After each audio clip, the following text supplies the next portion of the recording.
ça. On va te passer une petite vidéo. Je vais te la montrer sur mon écran. Je vais tourner mon écran et tu vas me dire ce que tu en penses, d'accord? Allez, on envoie la sauce, les gars.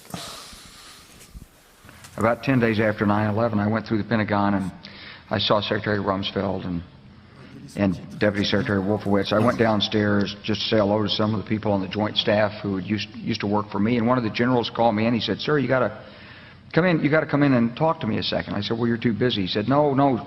He says, "We've made the decision. We're going to war with Iraq." This was on or about the 20th of September. I said, "We're going to war with Iraq. Why?" He said, "I don't know."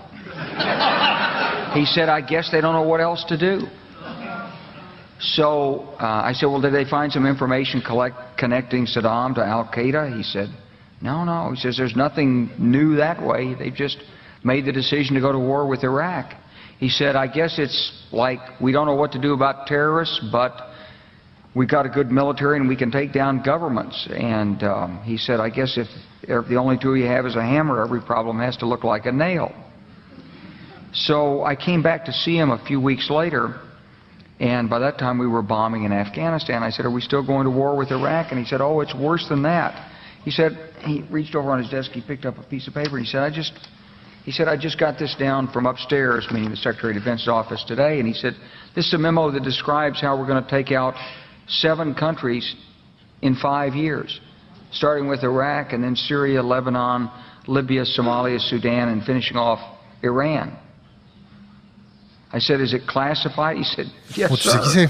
So go through Général the Wesley countries Clark, again. qui était Well, starting with chef Iraq, agent de Syria and l'OTAN en Lebanon, Europe then de Libya, then quelque chose Somalia comme and ça. Sudan, and C'est then pas back to n'importe qui. Iran.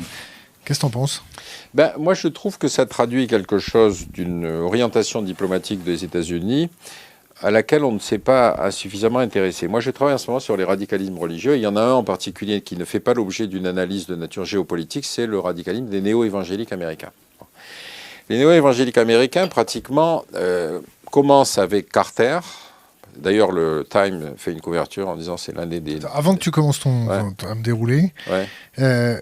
qu'un général de l'armée américaine, avec quand même quelques petites étoiles sur les épaulettes, balance ça et que ça finit sur l'Iran. Cette vidéo date de 2007. Ça t'interpelle pas?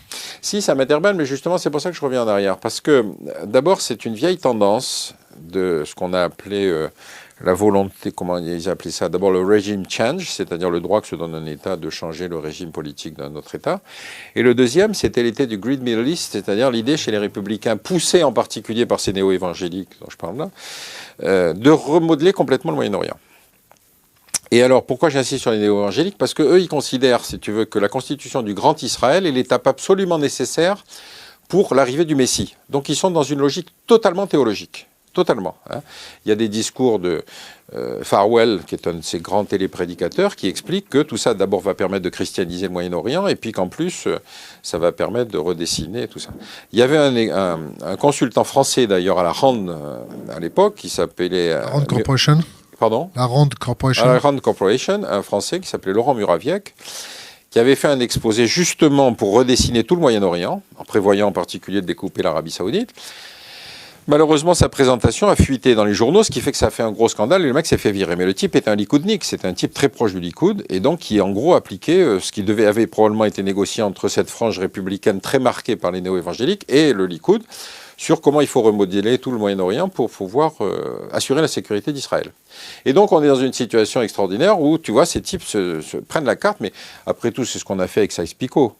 On prend la carte, on se met sur une table, on redessine les traits, etc. et on redessine tout le Moyen-Orient.